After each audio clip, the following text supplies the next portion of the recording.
Hi, I'm Doug Glad from the Hot Rod Network, and this is John Gilbert from Street Rodder. Today we're going to talk about performance brakes. In front of me I have three different rotors, 10-inch, 12-inch, and 14-inch rotor.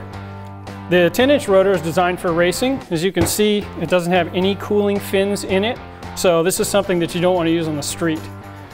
In the middle we have an OE style rotor. Notice it has cooling fins. It also has 12-inch diameter, so it'll fit inside your 15-inch wheel. And on the right, we have a gigantic 14-inch rotor. This isn't going to fit in anything but a 16 or 17 or 18-inch wheel or better. It's also got cooling fins for the street. This one also has holes drilled to lighten the rotor. It's also got a finish on it. And when you pick the rotor size, you got to consider that you have calipers too. They're going to take up more space inside the wheel. So this is a 16 by 8 wheel. As you can see, the 12-inch rotor will fit inside with room for a caliper, but if you take something like a 14-inch rotor, you're not going to get a caliper in there. So that's probably the first thing.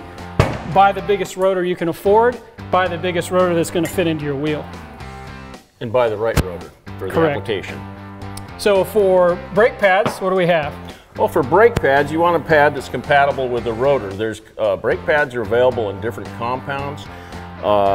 Organic, semi-organic, metallic, and don't worry about buying brake pads by how they smell, because it has no effect on the braking capabilities.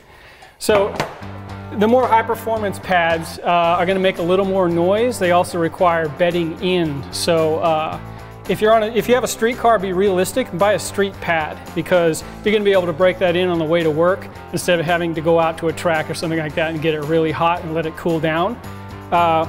Also, performance brake pads tend to not last as long, and they're going to cause a lot of dust if you're out on the track. When you're trying to select a performance brake kit, just pay attention to the size of the rotor, the compound of the pad, and you should be fine. Remember, these parts and 60 million other performance parts can be bought on eBay Motors.